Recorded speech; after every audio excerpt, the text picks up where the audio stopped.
Itong makahinabi karon si Barangay Kalagangan San Fernando Bukidnon punong barangay Budok Ilarco kabahin na ni ining i-turnover nga water system project sa opisina ni Attorney John Flores sa ikaduhang distrito sa Bukidnon. Kap imuha unang pagtimbaya sa mga residente ug sa tanan nga mga naabot ni atong pagpanibya karon.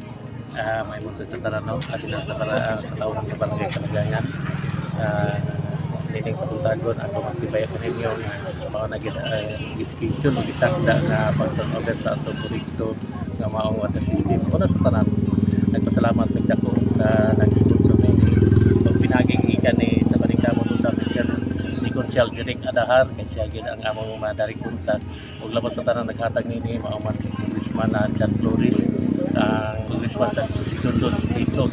Kung wala siya niini nga wala siya dili kini maabot ni proyektuhan nga nagkabat 15 milyon nga water system nga gihatag niya din sa among barangay. Dako mo pasalamat sa ila laban na sa mga laban na sa mga tao nga nagproyekto ni facility nini kay pinagi ni Congressman Attorney John Flores na implement yun ang maong proyekto nga 15 milyon sa water system kay dugay na kaing higayon nga gipangita ug gikinahanglan sa mga tao nga dinhi sa barangay Kalagangan nga makakabot niya ning proyekto. So una ko pinagi sa lawas sa barangay council at pasalamat mi dako sa Attorney John Flores ug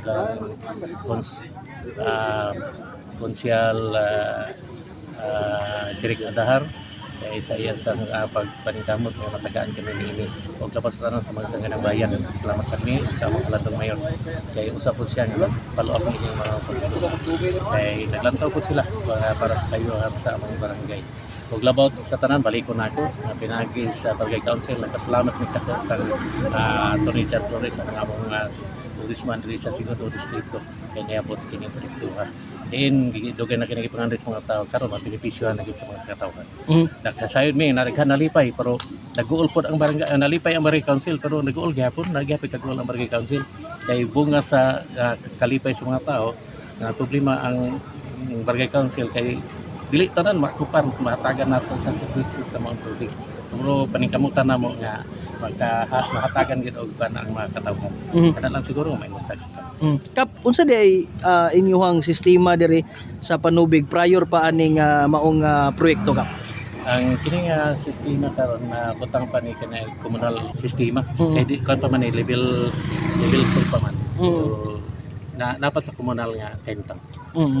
So mo gina ang kaniadto nga ingunta nga gina serbisyo sa patubig diri sa barangay. Ang sa una na may patubig hapon naragapon mi sa level 2 sistema. Wala pa mi nag level 2. Ano si pasabot na ng level 2 kap? Yani komunal pusit lang nasa gawas nga. So wala ingon nga maupot sa balay-balay. Wala sa balay-balay. Muna akong gisutan kanina nga nalipay unta mi pero nag-uul barangay official kay imbis nga komunal adto naman kay nag-individual nga sa pero sige lang amo ra ginataglaw nga marson ba na ang problema. Kaning patubig kap nabay bayan ang ato mga tasatag saka lumulupyo ani nga nakakonsumo sa tubig kap sa pagkakaroon kay naaman sa sistema sa level 2 sistema wala pay libre pa ni tanan ay inatag man ni congressman so gihatag ni pabor sa mga sa barangay ipabot pod na mga libre pa sa pagkakaroon sa mga katawhan. Nikabot sa panahon kay mga panigi among gilantaw sa barangay council moabot siguro sa level 3 na siguro diyan na dayon siguro maghanyo na may sa mga katawhan nga kung adunay man galing may panahon para maintenance na sa mga proyekto. Importante gid kay ni ang sistema sa panubig matag barangay kap. Unsa bay ingunta nga nag-una nga panginabuhian sa atong katawhan diri sa barangay Kalagangan? Dinhi sa dinhi sa barangay Kalagangan. Ang unang panginabuhian sa katawhan dinhi mura gid ang paguma gid sama sa maisan abot sila extra nga kuan kanang maka kaning abaka ang ilang mga extra nga kuan nila then napoy basak lang. Prior gid sa kuan dinhi sa Kalagangan ang kan gid maisan gid og basakan. May panginabuhian sa barangay Kalagangan. Kabahin sa atong mga kadalanan wala ra bay ingon nga problema ang atong mga mag-uuma pagdala sa ilahang mga produkto ngadto sa merkado publiko. Labi kay nga putana sa istorya na inabirwa na mga problema sa mga barangay official. Labi na kanay sa mga sitio na mo kay lisod pag nila pagkalusot sa ilang mga produkto namo nga wala gidalan mo gani na nga napo sityo na mga dili gani katanom og mais kumikan nga wala dalan. So among giampo among gipangandoy nga unta maputangan ka na mga sityo og farm to market route kay aron nga ang mga tao dito dili na pud maglisod kay may tulog kumag-uma sila makatalus madali magpalusot ang ilang mga doktor kanang farm to market route. Kap, nakahisgot ka kap sa imong lumulupyo diri sa Barangay Kalagangan kap. Para sa imo kap na ba kay number kap kung pila gyud household ang naa diri nahimutang sa imong barangay kap? Ang diri sa Kalagangan naagid mi karon sa buwan diri 1,005 household or 1,006 household.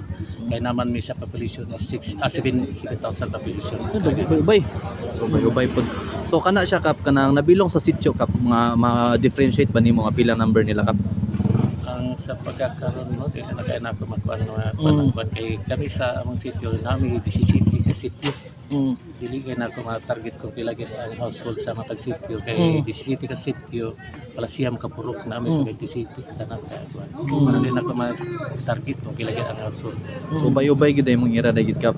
Among ira karon kan next man mi nag-abot man mi ang ira karon. Sige. Kap, ano na ba yung mga investor diri sa inyong barangay? So pagkaroon wala pa gasugod pa siguro kay na may gasulod din gani mga NGOs so pero wala pa gyud ang gid din natural ra gini nga mga negosyante na dili sa among barangay. Usa sa makaaghat sa kining mga investors kap kining atong peace and order. Kumusta nga to ang coordination sa PNP ug sa atong mga kasundaloan ilabi na nga naa diri sa Barangay Kalagangan?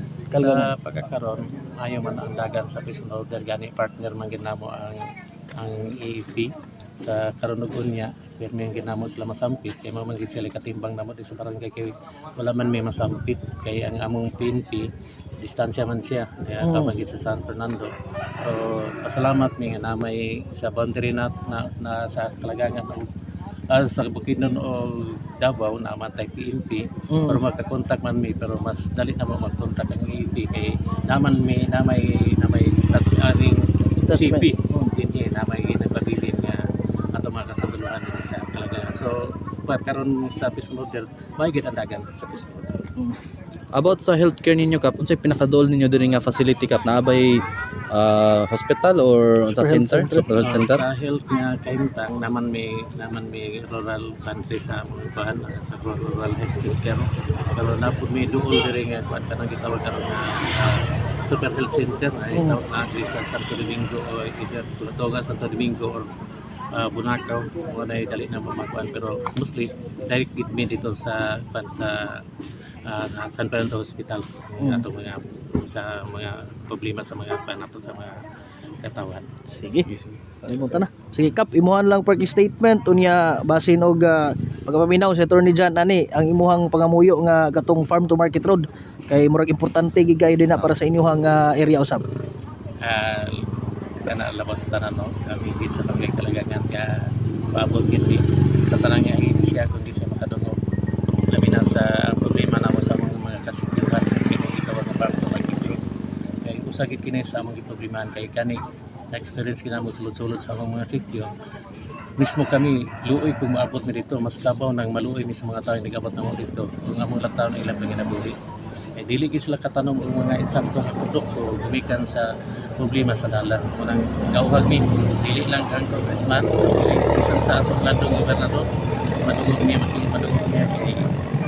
dapat mas maayo man gud magtinabangay kay mas madali ang mga proyekto madali pa nato pasulban ang problema sa mga katawan kami naghanyo gid mi nga kung mahimo matagaag solusyon ang kini farm to market road sa among mga sitio kay nakita gid namo nga pinakaluoy gid ang mga tawo sa among sitio kung walay dalan labi na kanang nagsakit na magsakit na gani na itabo nga naging namatay kaya nakaabot sa ospital binikan sa kahimtang sa dalan mo nang kami nagpaabot og hanyo mi kag Congressman John Flores nga matabangan mi sa among problema sa farm to market road ug labas sa tanan sa ato paghalandong gobernador ug sa mga ahensya nga makadungog pod sa amo labi na mga NGO gani nga nabay paglantaw makatabang kasi makatabang sila.